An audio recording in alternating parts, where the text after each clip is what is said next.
Gunnar, congratulations on your win this evening. Might have been one of the best performances of your career. Just got to ask, how do you feel after putting on a display like that?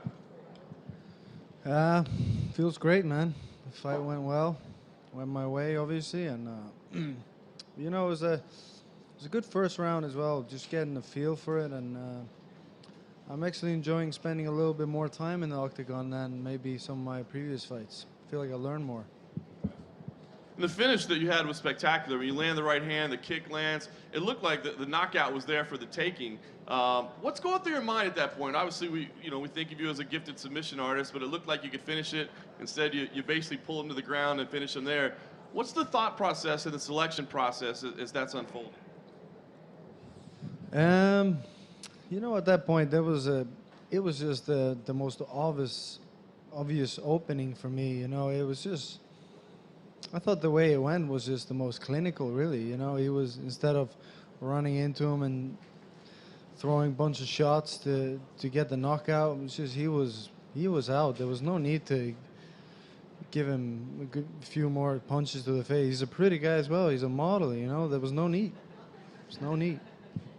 Very fair of you there. And I guess, what would you like to see next? Because very talented, people not always talking about you with some of the the top names of the division, but certainly I think you provide problems for anybody in the division. So, kind of what do you see next for yourself? I know that you work with some people that are pretty good at asking for what they want. What do you feel like you want and need next? What I'm looking at now is just get 2 more fights this year. Obviously, try to get some good opponents, some top-ranked opponents, preferably. Well, right now, my mind is just looking to get home, go home to my son, get back to the gym. As I said, like, that time spent in the octagon, there's a lot of things that I can learn from there. There's a good few moments there, and just that time you spend there, the feel for being in there, in the energy. I feel like I learn a lot from that, you know, and I felt different this time in the cage that I felt in a long time or ever. You know, it's changing a little bit for me, and it's better. You know, it's better than it used to be. Gunnar, you decided again not to wrap your hands before the fight, and this time you chose to have small gloves. You usually wear large gloves. Yeah. Why did you choose to have small gloves? Yeah, usually I wear large gloves. I was gonna wear medium this time, and then Makwan was there with his gloves, and they were small. He was wearing reps, and he was like unsure if he wanted to wear the small gloves. They were hurting him a little bit, so I just tried them on. I was just gonna like wear them, you know, kind of wear them out for him, and then I felt like I could wear them. That's, you know, once you just stretch them a bit, they feel nice and they're lighter. It feel like an old school karate glove, and that's what it felt like. I had my corner, just my dad and Yoma stretched the shit out of them for like 1.5 hours, and they felt amazing. What sort of difference does it make for you to have small gloves? Yeah, it's, you know, the reason why I don't wrap my hands is because I get a better feel for my hands when I'm working, you know. I'm grappling, I'm feeling my opponent, I like to use my hands. Obviously, I do like grappling much better without gloves. So the smaller gloves are, the easier it is to get the chokes in and get your hands slipping them here and there, you know, get the grips that you want. The only reason, like, the only benefits I feel to the glove is because of the cage. If you're holding somebody and they put their back against the cage and your hand is there, if you're not wearing a glove, that's really going to hurt your hand. So, but that small glove didn't make any difference on that. It was just better, you know. It just feels more like your hand.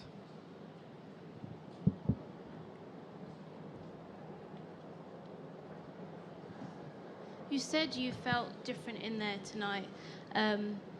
We haven't seen you in the octagon since last May. I know you were supposed to headline Belfast in October, but that didn't obviously happen. Mm-hmm. Why do you think you felt so different in there tonight? Well, I did feel slightly different my last fight as well, and then now I don't know what it is exactly. I just think my mind is changing a little bit towards the fight itself. The way I'm thinking or not thinking when I'm in there. This the part of my head that deals with strategy has just changed a little bit, and I'm using it more. You know, whereas before it was like just pure killer instinct. You know, just going in there and just doing what I know how to do and doing it as soon as possible. You know, it's changed a bit now, and I think that's needed to go all the way in this. But still, I'm always going to look for the finish. You know, it just makes it. I think it makes it easier this way instead of just going autopilot.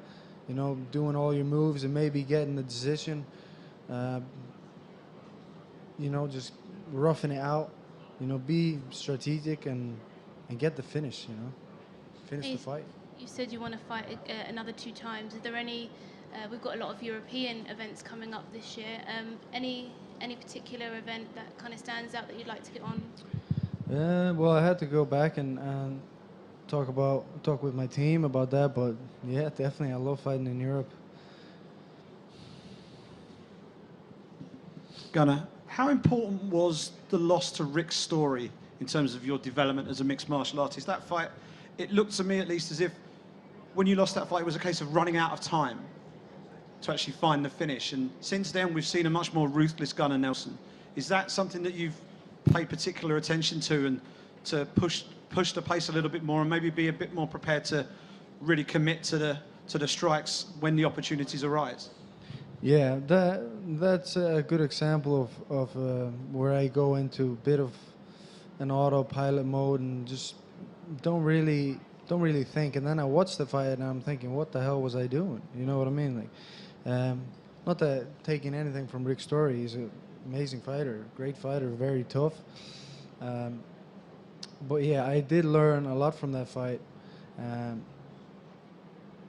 And yeah, maybe you know, when it comes to just like changing the pace a little bit of the fight, changing your, you know, you might even do the same moves, the exact same moves, but just do them differently. Do them from in a different pace, different timing. You know, just watch your opponent a little bit and stalk him. You know. And on a light note, we had a little bit of an incident last night at the Fighter Hotel. Everybody was evacuated with the fire alarm. We spoke to your coach, John Kavanagh, and there was a bit of humour around how you might have reacted to such an incident. Tell us how it was for you and what your reaction was at the time. I was just screaming, scared, you know. It's crazy. No, we were actually literally about to close our eyes, and then this thing goes off, and we didn't know it was just in our room. Actually, one of my roommates farted really bad, and we were actually discussing if it was that, because it was fucking horrendous. Sorry for cursing, but yeah, we waited a while. Actually, we were just thinking it would go off eventually, but the sound was really annoying, wasn't it? It was just. Finally, I was just wearing my underwear, about to go to sleep, and I kind of peek out, and I see like a couple of gentlemen there, as lost as I was, just kind of looking around, seeing what people were doing, and then eventually we smelled a little burn, and we decided that was maybe a good idea to get the hell out of there. Yeah, here.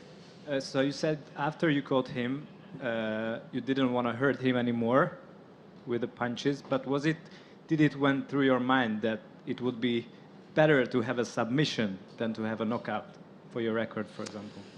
No, to be honest, I was just joking with the model thing and all that, but I didn't go through my mind. It didn't go through my mind that I didn't want to hurt him, or it just kind of happened that way. I punched him. I could see he was out, and I just felt like this was the finish that was there, you know. Maybe it's just not as much in me to go and swing my arms and try to really, you know, hurt him. I guess you could say that, but just there was no need. As I said, just grab him and, you know, put my hands around his neck and finish the job. You know, it was just clean. And did you turn him? Did To I the turn other him? No, he turned. Or he turned Yeah. as he wanted to escape? Yeah, I think he turned. I don't know how like if his mind was there or what was going on, or but yeah, he turned, I think.